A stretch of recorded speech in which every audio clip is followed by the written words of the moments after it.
و این حدیثی که من به شما بیان میکنم، سبب بیان این حدیثم از چی بود؟ از این بود که باید که خانه‌داری هایی که امروز جوانها با زنهای خود میکنند با طریق اسلامی باشد. یعنی از داخل این حدیث یک عباره او مخصوص خانه‌داری هست و با این خاطر من این حدیث را برای شما خواندم.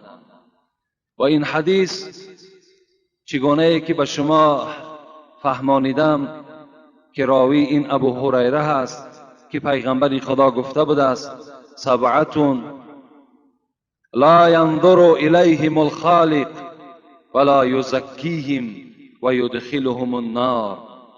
7 طایفه بوده است، 7 گروه بوده است، 7 گونه مردم بوده است که خداوند در روز قیامت به این 7 گروه نظر رحمت نمی کند.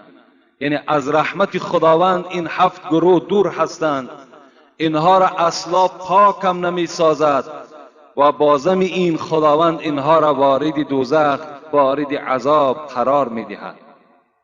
این 7 طایفه بی نصیب، 7 طایفه که از رحمت خدا دور هستند، اینها کیا بودند؟ و شما دوی اونها را فهمانده دادم که یکی الفاعل و المفعول و دیگر و ناکح بیدی بود. کسانی که دو مردی که با یکدیگر یک جایه می شوند، دو مردی که با یکدیگر می رسند، بچه بازی می کنند. و دوم آن مردهایی که با دست خود حرام می کنند. اینها کسانی بودند که از رحمت خداوند ناامید هستند، از رحمت خدا دور هستند. و سوم این کیست؟ دوام موضوع ما و شما. و ناکح البهیمه، پیغمبر خدا گفتند کدام مردی که با حیوان برسد. اگر کدام مردی که با حیوان میرسد، این هم از همین 7 طایفه که از رحمت خدا دور هستند داخل می شود. رسول اکرم صلی الله علیه و سلم میگوید 4 طایفه دیگر هم در لعنت خداست که اونها کیا هستند؟ اول مردی که لباس زن را می پوشد، دوم زنی که لباس مردها را می پوشد. متاسفانه امروز خواهرای ما و شما، اپهای ما و شما، همسایه های ما و شما که امروز لباس های مرد را در بر کردند و پدر او نگاه دارد، مادر او نگاه دارد، برادر او نگاه دارد. حتی چنان خدا غیرت او جوان گرفت است که حتی پرسیدن نمی تواند که این لباس در بر کردن تو ناجایز است، نادرست است. سبب پوشیدن تو سبب لعنت کردن من در روز قیامت است. من در عذاب خدا میمانم از پشت تو ای خواهری که این لباس مردانه در بر کردی. دوم این بوده است. سوم کسانی که پیغمبر خدا گفتند بچه بازی میکنند. چهارم طایفه‌اش کسانی که با حیوان ها میرسند. اینها هم در لعنت خدا گرفتار هستند. چهارم این کیست؟ و ناکح المرأة من دبورها. پیغمبر خدا گفتند چهارم طایفه‌ای که در لعنت خدا گرفتارند آن جوانهایی هستند که از موضع حاصل زنها استفاده نمیبرند، از موضع تولد استفاده نمیبرند، من دبورها، بلکه از عکس او استفاده میبرند. موضع هایی که برای مرد حلال است استفاده او فقط موضع تولد است، غیر موضع تولد دیگر برای مرد حرام است، دیگر مکانهای زن. از این خاطر من به شما آگاه کردم که امروز شما پیرو مردم غرب نشوید. اونها کافر هستند، اونها روسیا هستند، اونها دوزخی هستند، اونها دشمنی اشدی شما هستند. شما پیرو اونها نشوید، نه در لباسشان. اونها اخلاقی چی دارند؟ اخلاق اسلام پیش است. اونها تمیزی چی دارند؟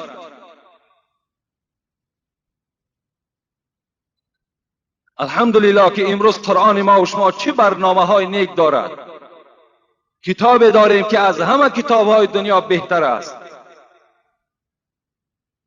پیغمبر داریم که در همه ساحه زندگی ما و شما برای ما و شما خبر داده است. این باید ما و شما تعلیم اینها را برای خود وظیفه کنیم، نه اخلاق این مردمی غرب. رسول اکرم گفته ایستاده است 7 طایفه که از رحمت خدا ناامید هستند، دور هستند، اونها را خدا پاکیزه نمیگرداند، بازم این وارد عذابشان میکند. اون جوانی هست که در دیگر موضعهای زن از دیگر موضعهای زن استفاده میبرند. حتی رسول اکرم میگوید در دیگر حدیث من اتی حائزا او امرأة من دبورها او کاهنا فقد کفر بما انزل علی محمد صلی الله علیه وسلم. کسی که اگر زن در حالت حیض، در حالتی که کسل 3 روزه است یا از او زیادتر است، یعنی خون میبیند، اگر کدام مردی که در حالت حایض بودن زن با زن نزدیک میشود یا کسی که با غیر موضع تولد در دیگر موضع های زن استفاده میبرد، فقط کفر بما انزل علی محمد، با خدا قسم که وی به قرآن کافر است. پیغمبر میگوید که با تحقیق کافر است با آن کتابی که بر محمد نازل شده است. این کتاب چی است؟ این قرآن کریم است. با این کتاب کافر است جوانی که زن در حالت حیضش یا زن در غیر موضع حاصلش با او خانه‌داری میکنه. حتی در این حدیث کلمه کاهن هم استفاده کردیم که این لفظ پیغمبری ما و شما او کاهنن. اگر زنی که نزد جادوگر می رود ویم کافر است، گفت پیغمبری خدا. امروز این مصیبت هم بالای زنهای تمام مردم تاجیک آمدگی هست. در ما و شما میگویند که فلان مرد ملاگی کردن، لیکن این کلمه غلط است، این لفظ صحیح نیست، بلکه ملاگی دیگر است، جادوگری دیگر است. باید گفت که باید جادوگری کردن، نه ملاگی کردن.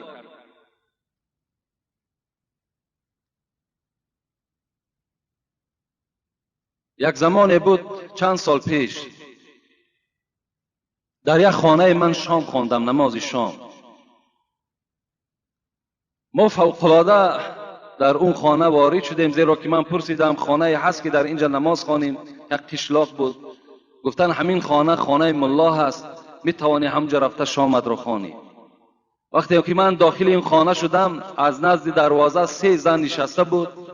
وقتی وارد خانه شدم یک زن همراه ملا نشسته بود. اون ملا نبود، ولی جادوگر بود. نشسته بود تا حال وقتی شام قریب که گذشته بود نصفش تا حال وی نماز شام نخوانده بود. وقتی من در آمدم گفتم نماز شام میخوانم، ویم از جاش شاید از شرم من خیست از پس من نیت کرد، ما شام خواندیم. وقتی خواندیم من وقتی زیاد داشتم اونجا نشستم، حتی وی از من شرمم نکرد، به من اهمیتم نداد. اون زمانها البته ما نه واعظی میکردیم نه خطیب بودیم، بلکه یک آدمی بگیم ناشناسی بودیم. وی به سوی همان زن چی گفت؟ گفت این 7 سوزنی که در دست تو میدهم اینها را هر کدامش در 100 متر که رفتی پرتا و پست نظر نکن. و این تخمی که در دست تو میتون در بالای تخم هر کل حرفها و رقمها نویساندگی بود. اینا برده در زیر همون دیگدانی که خوراک میپزین و یا میکنی، خسور و خوشتامن و شوهری تو باید درک نیابد و یا در زیر وی میگرانی. هر گاهی که اگر در زیر همون دیگدانچه علاو میکنن چند قدر محبت شوهر به تو باز زیاد میشود. اون زن تبسم کردن، با یکدیگر چقچق میکردن، میخندیدن. در حالت رفتن باز چند مقدار پول در پیش این کس گذاشت و خسته رفت. لیکن من چی میگویم؟ من میگویم این خواهری که اولا رفته این گناه جادوگرها را باور میکند. اولا جادوگر که خودش کافر است. در اسلام حکم جادوگر فقط کشتن از قتل است و خود این کسی که رفته سخن او را باور میکند و هم کافر است. این خواهر عزیز اگر مراجعت فارد، اگر پند ما برای او معقول باشد، نه پیش جادوگر رفتن در کار، نه پیش یک داملا رفتن در کار، بلکه برای آنی که دل شوهری تو برای تو گرم شود، شوهر تو را احترام کند، خسر و خوشامد در حق تو دعا کند. احترام کن کلانترها را، شوهر را احترام کن، با قدر شوهر برس، دل شوهر برای تو گرم می شود، شوهر تو را احترام میکند. من باور کن، با باوری کامل میگویم که یک بار وقتی که اگر کار این زن برار گرفت، دوم بار وقتی پیش این جادوگر می رود، این از دست اون جادوگر سالم بر نمی گردد، حتمی و استفاده می برد. این جادوگر حتمی این زن مثل زن خودش استفاده می برد، بعد دوم بار کاری و بود می کند.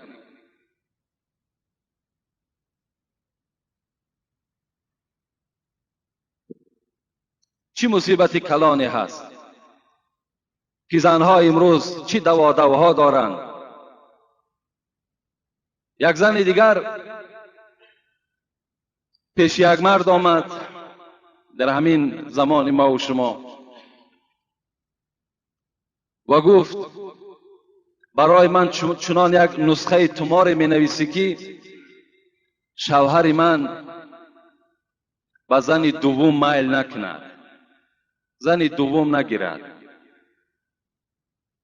این ملا میگوید من از او پرسان کردم که شوهرت دستش میرسد به دولت است؟ باید گفت بله دستش میرسد به دولت است، هیچ کمبودی ندارم، فقط رشک دارم که شوهرم زن دوم نگیرد، نمیخواهم. این ملا بوده است، خدا رحمت و مغفرتش کند، الحال در پهلوهای ما دور میگردد. وای به من حکایت کرد، میگوید من بر او گفتم خدا در قرآن گفته است فانکحوا ما طاب لکم من النساء مثنی و ثلاث و الرباع. خواهر عزیز گفته است اولا من این گونه نسخه تمار ندارم که شوهر تو را از زن دوم گرفتن من کنم. دوم این که خدا در قرآن میگوید هر یک مردی که دستش میرسد حقوق دارد که یک زن، دو زن، سه زن، 4 زن در نکاح خود درآورد. این فرمان خداست. اگر چنده که امروز این فرمان خداوند خلاف قانون زمان ما و شماست، لیکن آن خدایی که این قانونگرها را خودش آفریده است همان ذات فرمان میدهد هر مرد حقوق دارد 2 زن، 3 زن، 4 زن گیرد. فَإِنْ خِفْتُمْ أَلَّا تَعْدِلُوا فَوَاحِدَةً. لیکن مرد دوم زن میتواند، سیوم زن میتواند، 4م زن میتواند. خدا در دوام این آیت میگوید که اگر عدالت داشته باشد، با زن معامله خوب داشته باشد، فقط برای 1 ماه و 2 ماه و برای زیبا بودن او و دیگر شرط های او و استفاده نکند. زیرا پیغمبر خدا میگوید اذا كانت عند الرجل امرأتان فلم يعدل بينهما جاء يوم القيامة وشقه الساقي. کسی در دنیا 2 زن داشته باشد لیکن در بین این 2 زن عدالت جاری کردن نتواند، در روز قیامت با یک طرف قاق شده از قبر میخیزد. این ملا میگوید من همچنان به او حکایت کردم که خواهر عزیز تو در این کار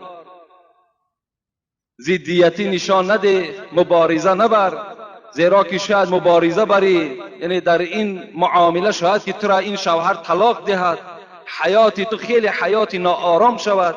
برای همین برای او بگذار که وای زن دوم هم گیرد.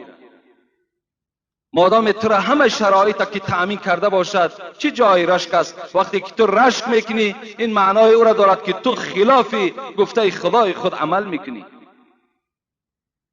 زن بود به نام رابعه.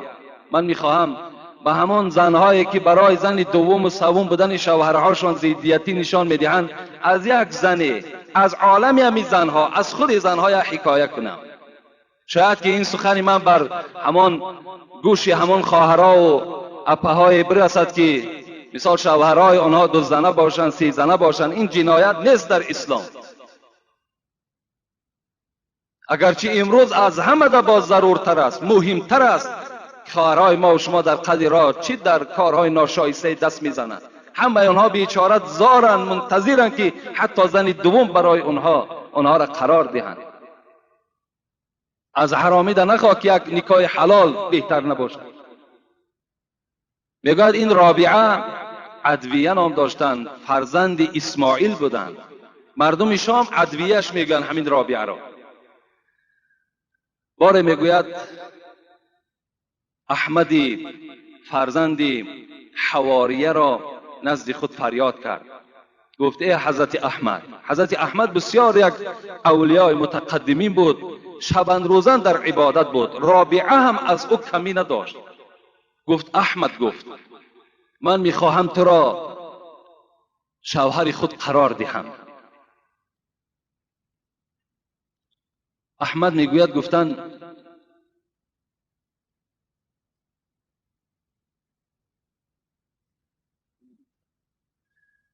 احمد گفتن رابعه گفتن من بسیار مشغول هستم، من شبان روزان عبادت دارم. من میترسم که وقتی که اگر زنی را در نکاح خود درآرم شاید که در عبادت من خلل پیدا شود، شاید که من دیگر عبادت ها پره انجام دادن نتوانم. رابعه گفتن احمد گفتن من از تو هیچ کمی ندارم در عبادت، من هم مثل تو شب و روز عبادت دارم. من هم از روی شهوت داشتنم تو را شوهر خود انتخاب نمی کنم، شهوتی منم بلند نیست، لیکن من شوهر پیشینه من از دنیا گذشت، بی نهایت با دولت مرد بود، مالی بسیار در خانه من میراث مانده است. من میخواهم که این مال میراث شوهرم را ای احمد، تو که دوست خدا هستی، تو که یکی از عابدان در راه خدا هستی، میخواهم به تو دهم و رفیقان تو که همه اولیاء الله هستند میخواهم به آنها دهم و با این راه به آنها شناس شوم و با برکات این رفیقان تو به خدا نزدیک شوم. رابعه ادویه این سخن گفتند. احمد میگوید بعد شنیدن این سخن رابعه در دلش مثل یک الاو افتید. در حال نزد استاد خود سلیمان دارانی آمدند و گفتند استاد، گفتند این سخن رابعه هست و این پیشنهاد رابعه هست. استادش گفتند که این سخنی هست که بجز دوست از زبان دوستان خدا دیگر از هیچ زبان نمی براید، از این خاطر این رابعه را در نکاح خود درآر. احمد میگوید آمدم و رابعه را در نکاح خود درآوردم و آن مال و ملکی که داشت برای تمام رفیقان خود تقسیم کردم، برای دوستان خدا تقسیم کردم. و میگه روز از روزها رابعه چی گفت؟ احمد گفت تو مرد هستی. خداوند در قرآن برای مردها خبر داده است که هر مرد میتواند 2 زن، 3 زن، 4 زن در نکاح درآورد. از این خاطر من زنی مالدار هستم، میخواهم که از مال خودم تو را صاحب زن دوم گردانم، تو را صاحب زن سوم گردانم، تو را صاحب زن چهارم گردانم. و همچنان کرد. احمد را میگوید با دست خود زن داد. احمد میگوید من حیرت میماندم از رابعه. وقتی میگوید من از خانه رابعه بیرون میشدم و میخواستم که به خانه زن دوم روم یا سوم روم، این رابعه چکار میکرد؟ در حال میگوید لباسهای مرا خوشبو میکرد، سر و ریش مرا شانه میزد، بدنهای مرا پاکیزه میکرد و میگفت که با این زیباگی، با این بوی خوش، با این قوت کاملا نزد زن خود رو تا که وی تحقیر نکند که زن اوله تو به تو اهمیت نمیدهد. با این گونه حالت ها ببین زنها روزها گذرانیدند.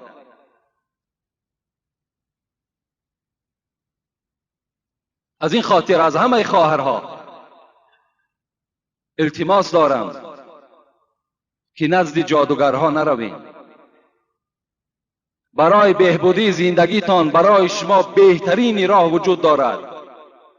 همون خانه ای که تو زندگی میکنی خسر داری، خوشتامن داری، برادرهای شوهر است، خواهرهای شوهر است، خود شوهر است، اونها را شما احترام کنین، با قدر اون اولاد برسین، هر سخنی که شوهر میگوید اطاعت کنین، به خدا قسم اون شوهر از اولادش دیده تو را دوستتر میدارد، تو را احترامت میکنه.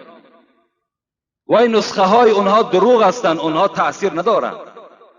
در بعض کتاب ها دوستان خدا میگویند که کسان جادوگر شده میتوانند که هیچگاه باید که اونها با تن حلال نگردند، یعنی دائم باید با جنوب باشند. در آن صورت نسخه اونها تأثیر میکنه، زیرا اونها کافر هستند.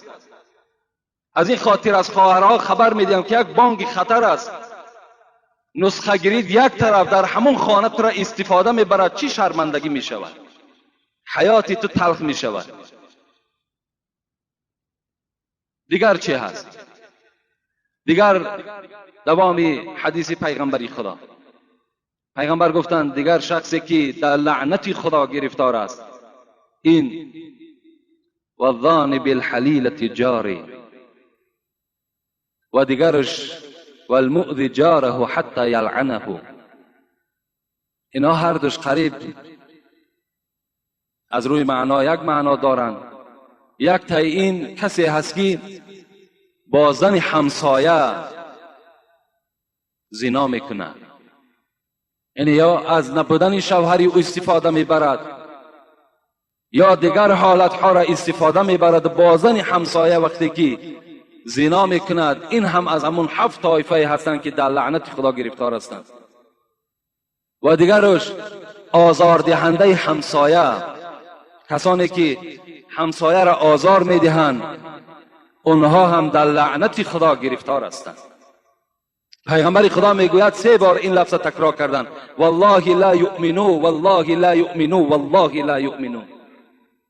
قسم به خدا گفتند که ایمان ندارد، ایمان ندارد، ایمان ندارد.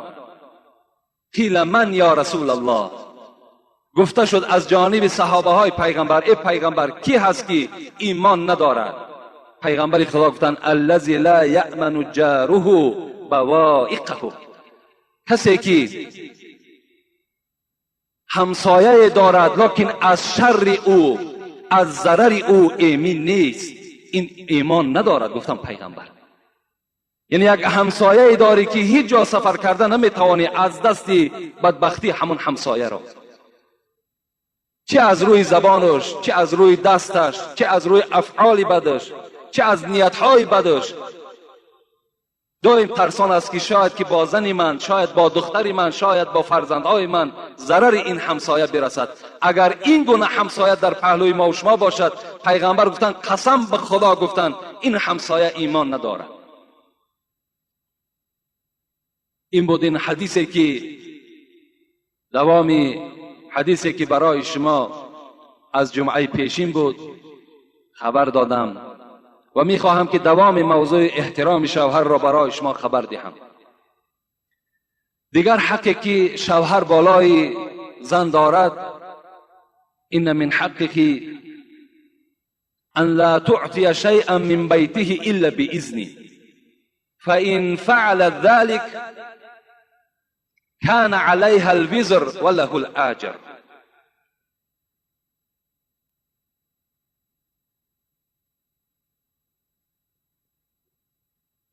پیغمبر چی گفتند؟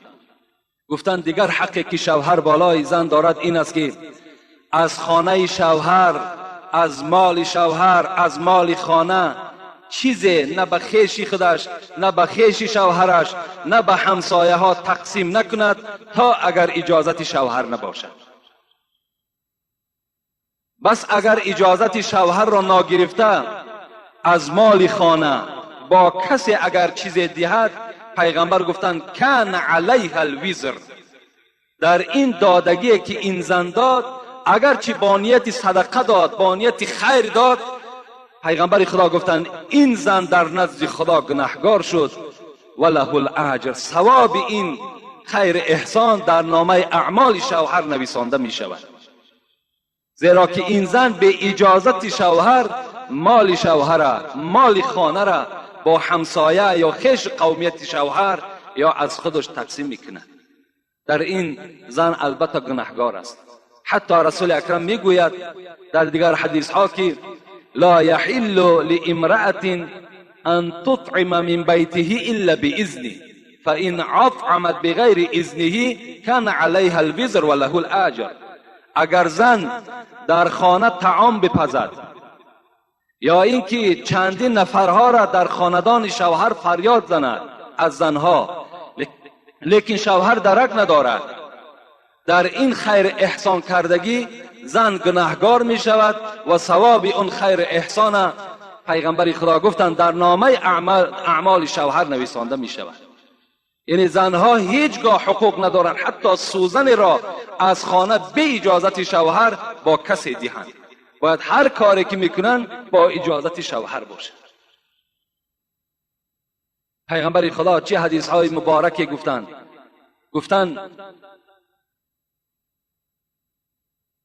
کدام زن گفتند ای پیغمبر خدا از همه زنها دیده بهترین زن کدام زنها به حساب می رود؟ پیغمبر خدا گفتند اذا نظر الیها زوجها سرته و اذا امرها اطاعته و اذا غاب عنه حفظته فی نفسها و ماله. پیغمبر خدا گفتند بهترین زن همان زنی هست که وقتی شوهر اگر به چهره وی نظر کند، چهره وی چنان یک چهره کشاده باشد، یک چهره خندانروی باشد که شوهر از دیدن او خوشنود شود. یعنی در چهره زن وقتی که شوهر نظر میکند خود عبادت است. وقتی شوهر به جانب چهره زن نگاه میکند، زن در این نگاه شوهر الله ثواب میگیرد، با شرطی که اگر چهره زن خندانرو باشد، با یک دهان خنده شوهر اگر پیشواز گیرد. لیکن وقتی که شوهر می آید و این زن با یک قوقها و با یک روی ترش اگر شوهر قبول سازد و در لعنت خدا گرفتار می شود. زیرا سعدی را خدا رحمت کنه میگوید به زندان قاضی گرفتار به اگر در خانه بینی در ابرو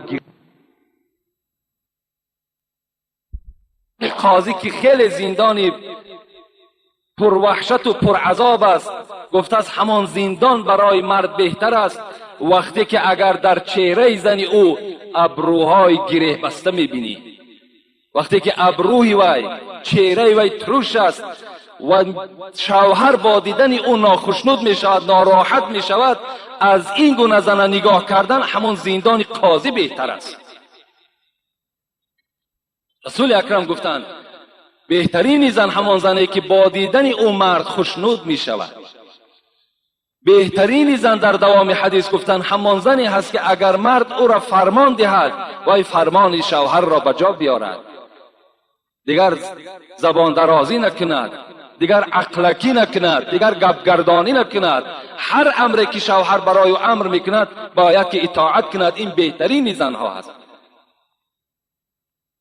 و در دوام پیغمبر خدا گفتند بهترین زنها همان زنهایی هستند که وقت شوهرهای اونها غایب هستند اونها مال شوهر را محافظت میکنند، با کسی نمیدهند به اجازت شوهر، و نفس خودشان هم محافظت میکنند تا آمدن شوهر. این دوم حق. سوم حق چی است؟ ان لا تصوم تطوعا. سوم حق که شوهرها بالای زن دارند الا باذنی. زنها حقوق ندارند روزه نافله دارند تا اگر شوهرها به اونها اجازت ندهند. یعنی اگر زن ماه رمضان باشد و شوهر به او امر کند که روزه نگیر، این حالت در شوهر اطاعت نمی کند، زیرا روزه این امر خدا هست، فرمان خدا هست. در فرمان خداوند هیچگاه شوهر اطاعت نمی کند وقتی شوهر خلاف گفته خدا رفتار کند. لیکن در غیر روزه های نفل، یعنی در غیر روزه های فریضه مثل غیر روزه رمضان، دیگر روزه هایی که می‌دارن روزه های نافله یعنی زیادتی، هر روزه که میدارم باید که از شوهرها پرسن که من فردا روزه میگیرم. اگر شوهر گوید روزه گیر، روزه میگیرد. اگر گوید شوهر که روزه نگیر، وای حق ندارد که روزه گیرد. حتی رسول الله در دوام حدیث میگوید که فإن فعل ذلك جاعت و عطشت ولم یقبل منها. اگر این زن سخن شوهر قبول نکند و روزه گیرد، این حالت ده به این زن میگد همان گرسنگی و تشنگی میرسد و روزه این زن خدا قبول نمیکند. دیگر حقی که شوهر، من مختصرا برای شما بیان میکنم تا که این جمعه این صحبت انجام دهیم. چهارم حقی که شوهر بالای زن دارد این است که ان لا تخرج من بیته الا باذنه. از خانه شوهر بیرون نشود تا اگر اجازت شوهر نباشد. اگرچه پدر او وفات میکند، مادر وی وفات میکند، برادر وی وفات میکند، دوگانه وی وفات میکند، همسایه پهلو بودگی وفات میکند، وی حق ندارد که از خانه بیرون شود تا وقتی که اگر اجازت شوهر نگیرد. زیرا که وی اگر، رسول اکرم میگوید فإن فعل لعنتها الملائکة حتی ترجع الى بیتها او تتوب. اگر به اجازت شوهر کجای از خانه بیرون شود رود، در لعنت ملائکه ها قرار دارد تا وقتی که به سوی خانه میگردد و توبه به سوی خدا میکند و شوهر راضی میگرداند. تا این زمان در لعنت خدا هست. زمانهای پیغمبر بود. این حکایه را شاید شنیده باشین. یکی من برای شما باز موردی حکایه آمد سخن میکنم. زنی بود میگوید به نهایت زنی مسلمان بود، پدر و مادری مسلمان داشت و یک شوهری داشت که وی تاجر بود، سوداگر بود. البته سوداگرهای اون روزه مثل الحال نیست که سحر میرفتن بیگاه گشته آمده به خانه برسند. اون زمانها 3 ماه و 6 ماه و 1 سال برای سودا از مکه بیرون می شدن، از مدینه بیرون می شدن، به سوی دولت‌های یمن برای تجارت می رفتن. این زن میگوید در خانه بود، شوهر به او امر کرد که من فردا به تجارت می روم، لیکن برای تو یک امر میکنم که تا آمدن من از خانه بیرون نمی شوی. هر مشکلاتی که بالای تو می آید خانه را ترک نساز. زنهای اون زمانه اطاعت میکردند، سخن شوهر را قبول میکردند. این مرد میگوید خلاص من مختصرا حکایه میکنم. این مرد میگوید گرفتن همان توشه و آن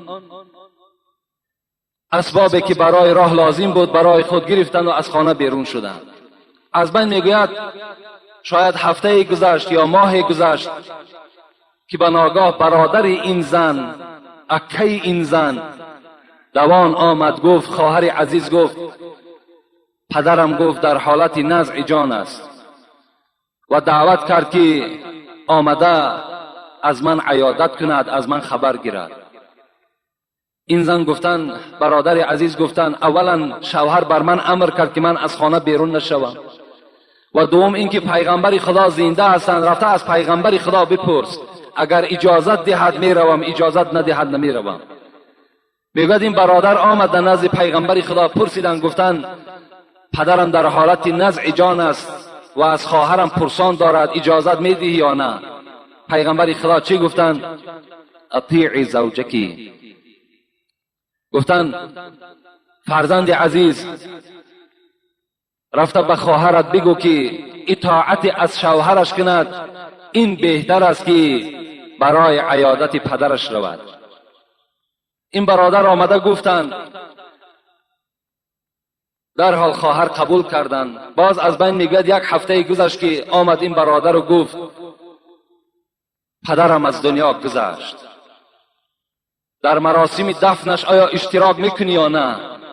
این زنی مسلمان بود، گفت رفته از پیغمبر خدا پرسان کن، اگر اجازت دهد میروم، اجازت ندهد من فرمان شوهر را به جا میارم. میگوید رفتن این برادر پرسیدن،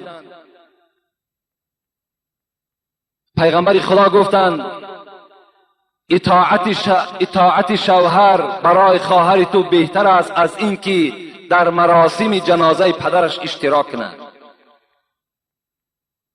برادر رفتن مراسم پدر را گذرانیدند، خواهر در خانه این شوهر باقی ماند. بعد 1 سال این شوهر آمد و درکدار شد که خسر او از دنیا گذشته است و از زن خود پرسید آیا اشتراک کردی؟ گفت نه اشتراک نکردم، زیرا امر شما بود که من از خانه بیرون نشوم. میگوید این شوهر به هر حال غمگین شد و نزد پیغمبر خدا آمد. گفت پیغمبر خدا چرا رخصت ندادی که این عائله من رفته از پدر خود عیادت میکرد، در دفن او اشتراک میکرد.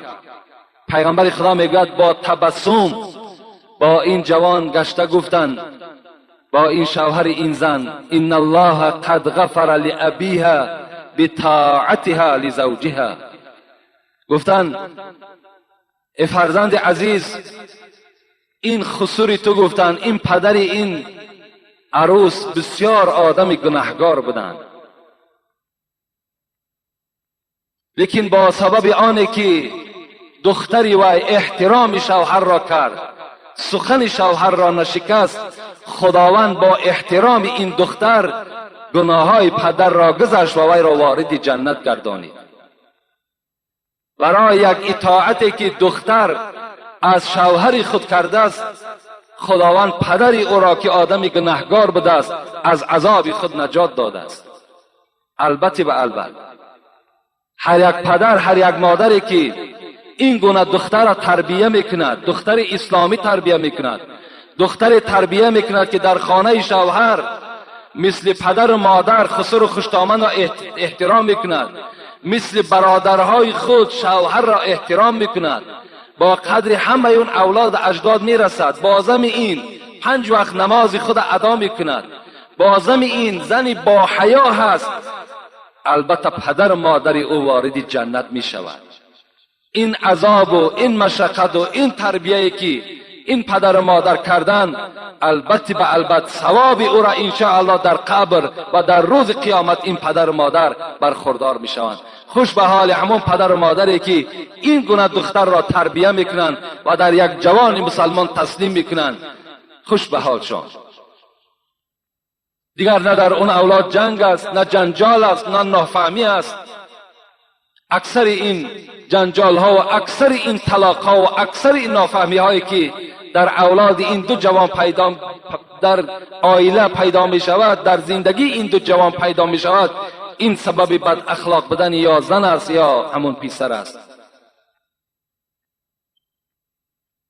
دیگر آخران حقی که شوهر بالای زن دارد این چی است؟ این پیغمبر خدا گفتند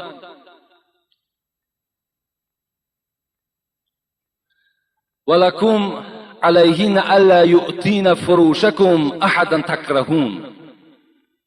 پیغمبر گفتند دیگر حقوقی که شوهرها بالای زنها دارند این است که باید که زنها در نبودن شوهر هیچ مرد بیگانه را به مهمانی قبول نکنند، یا اینکه مرد را که این شوهری وی بد میبیند وی را در خانه مهمان نکند. یعنی خلاص این که وقتی شوهر در خانه نباشد زن حقوق ندارد که از مردهایی که رفیقهای شوهری هستند اونها را در خانه همچون مهمان قبول بسازد. اگر مبادای فرزندهای با بالغ دارد، فرزندهای با عقل بچه داشته باشد، مرحمت، میتواند که اون بچه ها این مرد در این خانه قبول کنند، مهمان نوازی کنند. لیکن وقتی نباشند باید که این زنها حقوق ندارند که پیش اونها برآمده مرحمت شوهر من نباشد، خانهش هست گفته این گونه البته معامله با اون مردها نکنند، زیرا که در اون خانهش هست لیکن در اون خانه چنان کارهای انجام می‌یابد که لعنت خدا بالای شما میبارد. این معامله نیک نیست، این شعار نیک نیست. اولا اون مرد باید خود عقل کند که در خانه مردینه نباشد، باید داخل نشود. میپرسی که شوهرت هست فلانی هست، میگوین نیست. اگرچه تکلیفت میکنم پس گرد داخل نشو، زیرا اونجا برای تو یک خانه فتنه میشود. رسول اکرم گفتن لا تدخلوا علی المغیبات فإن الشیطان یجری من احدکم مجری الدم. بین رسول اکرم میگوید وقتی در خانه ای که شوهرها نباشند، مردها وجود نداشته باشند، شما این مردها داخل اون خاندان نشوین، زیرا شیطان در وجود شما چنان داخل می شود که مثل که خون در داخل رگ می گردد.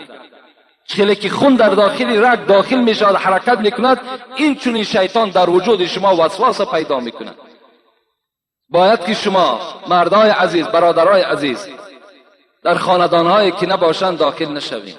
هیچگاه این کار برای خودم کار مقبول نشمارید. حتی رسول اکرم گفتن ایاکم والدخول علی النساء، بر همه شما ای مردها واجب است این که در خاندانی که زن تنها باشد شما داخل نشوید. فقال الرجل من الانصار، میگوید وقتی پیغمبر این سخن گفتن، یک مرد از انصاری از جای خود خیست، گفت پیغمبری خدا ارأیت الحمو، اگر به شرطی که برادری زن باشد یا دادری زن باشد یا بچه عمکی زن باشد یا بچه تقای او باشد یا همسیفی او باشد، در این چی میگوی ای پیغمبر؟ رسول الله گفتن که الحمو الموت. یوسف قرضاوی هم این بسیار خوب تحلیل کردن، گفتن این نفرهایی که تو نامبر کردی اینها مرگ هستند برای زن. گفت یعنی اینها گفت با فتنه نزدیکتر هستند از بیگانه دیدن. اگر بچه عمک او میگوید وقتی در خانه او میمان شود در نبودن شوهر او، این زن به طریق اولا با او سلام میکند، با او صحبت میکند، با او یک جا مینشیند، این حالت فتنه به آنها نزدیکتر است از او که یک مرد بیگانه داخل میشود. حتی که امام مازری در تفسیر این حدیث میگوید که الحمو، پیغمبر گفته است اینجا پدر عروس در نظر دارد. حتی میگوید که همون زن پدرش در نبودن شوهر اجازت نیست که مهمان خود قبول کند. امام مازری میگوید این من به اون جهت به شما گفتم که وقتی پدرش در حالت نبودن شوهر که در این خانه حاضر نشود، پس برادری او، بچه عمک و طلبه و دیگر با طریق اولا جایز نیست که با او هم نشینی کند. بسیار فتنه کلان است. اینا هستند حقوقهای شوهر بالای زن. رسول اکرم گفتن ثلاثتون لا ترفعوا صلاتهم فوق رؤوسهم شبرا. سه طایفه هست که اگرچه نمازم که خوانند، نماز اینها از بالای سرشان یک وجه بالا نمی رود.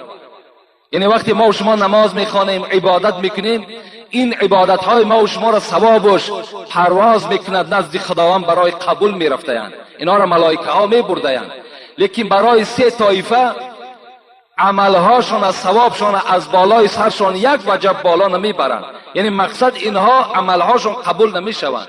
اینا کیا هستند؟ یکم رجل اما قوما و هم له کارهون، یکم مرد در یک دهه، در یک مسجد، در یک شهر، در یک ولایت ملا هست، پیشوا هست، لیکن مردم وی نمیخواهد، مردم وی بد میبینند، زیرا وی در اصل سله و جلک دارد، لیکن داخل وی بسیار سیاه است، بسیار فاسق است، هیچگاه برای اسلام خدمت نمیکند، فقط ظاهری وی ملا است، باطن وی بسیار چرکین است. مردم وی بد میبینند، نمیخواهند که در محراب وی باشد، نمیخواهند که از پس وی نماز خوانند، لیکن وی چی به زوری حکومت باشد، چی به زوری مثال پولداریش باشد، چی به زوری فرزند خیش قومیتش همین محراب از خود کرده است، این گونه امام ها را پیغمبر خدا گفتند در لعنت خدا گرفتار هستند. لعنت به آنها. من هم میگویم، زیرا رسول اکرم میگوید ابکو علی دین اذا ولیه غیر اهلی، بر همین دین اسلام گریه کنین ای امت اسلام وقتی پیشوای شما نابکار باشد، وقتی ملای شما فاسق است، وقتی پیشوای شما در علمش عمل کننده نیست، وای فقط تلف مسلمان میخواهد، با دین تان گریه کنین که دین شما در زیان میارد. همه دعا کنین که خدا این خیل ملا را از این محراب خدا دور کند. خداوند این خیل ملا را سرنگون کند. اینا باید شما در همه دعاتان کنید. خداوند باید به شما پیشواهای دید که غمخوار اسلام باشند، دلسوز اسلام باشند، نه بدخواه اسلام. این گونه ملاها داره ما و شما. یکم گفتن پیغمبر این است که در لعنت خدا گرفتار هستند و ثواب اینها را خدا قبول نمیکنند، نمازهای اینها را. دوم کی است؟ و امرأة باتت و زوجها علیها ساخط. این پیغمبری در بعض روایت غضبان هم آمده است. یعنی دوم زنی که در یک خانه با شوهر خود زندگی میکند، در یک پهلوی شوهر خواب است، با یکدیگر قهری هستند، با یکدیگر ملال هستند. شوهر بالای از اون زن ناراضی هست. این زنها هم در لعنت خدا گرفتار هستند. شبان روزن نماز خوانند، نمازشان در نزد خدا قبول نیست. سوم و رجل متصارمان گفتم پیغمبر، دو مردی که با یکدیگر قهری هستند، مسلمان هستند، در یک مسجد نماز میخوانند، در یک دهه زندگی میکنند یا در یک شهر زندگی میکنند، هر دو الحمدلله مسلمانی میگویند، لیکن هر دوش قهری هستند، با یکدیگر سخن نمیگویند. اینها در لعنت خدا گرفتار هستند. نماز اینها را خداوند قبول نمیگرداند. باره میگوید پیغمبر خدا خانه فاطمه آمدند. فاطمه را بسیار دوست می‌داشتند. میخوام با همین حدیث موضوع امروزه را انجام دهم. جاء رسول الله صلی الله علیه و سلم الى بیت فاطمه ولم یجد علیا رضی الله عنه فقال یا فاطمه این ابن عمک. میگوید بار خانه فاطمه آمدن، گفتن ای فاطمه، ای جگرگوشه من، چرا در خانه علی نیست؟ یعنی علی شوهر فاطمه بود، داماد پیغمبر بود. حضرت فاطمه شفاعت کننده کل زنهای امت اسلام گفتند ای پدر بزرگوار، گفتند کان بینی و بینه شیء فغاضبنی و ذهب لا ادری این ذهب. پدر بزرگوار گفتند الحال گفتم بین ما شاید یک ساعت پیش یک جنجال شد، ما با علی جنجال کردیم، نه مثل جنجال های امروزه. بعض جوان مسلمان خدا پدر و مادرش رحمت کنند میگوید که زن من میگوید در دهن تو من فلان کنم. خدا ترا بدبخت میسازد، خدا ترا روسیا میسازد، تو نام مادری را رسوا کردگی هستی. این گونه غضب در بین علی و فاطمه نبود. میگوید گفتن پدر بزرگوار کمی بین ما یک نافهمی شد، حضرت علی ملال شدند و از خانه بر آمدن، نمیدانم کجا رفتند. رسول اکرم میگوید غضبناک شدند، گفتند یا فلان انظر این علی. میگوید سر از خانه بیرون کردن، یک امت را فیراد کردن، گفتند ای مرد کنی تفتیش کن علی کجا رفته باشد. میگوید این مرد دوان آمدن، گفتند یا رسول الله هو فی المسجد. ای پیغمبر خدا علی گفت در مسجد خواب است. گفت مسجدهای اون زمانه این گونه قالین ها نداشتند، از خاک عبارت بود. رسول اکرم میگوید وقتی من داخل مسجد شدن، پیغمبر خدا دیدن که حضرت علی بالای خاک خواب است. آمدن میگد و پشت و چهره علی را میگه از خاک تازه کردن، زیرا رسول اکرم گفته است من احب علی فقط احبنی و من ابغض علی فقط ابغضنی. کسی علی را دوست می‌دارد به تحقیق مرا دوست می‌دارد، کسی علی را بد می‌بیند به تحقیق مرا بد می‌بیند. علی را دوست می‌داشتند. میگوید یگانه آدمی بود که در حالت غضب پیغمبر با پیغمبر صحبت میکرد، این علی بود.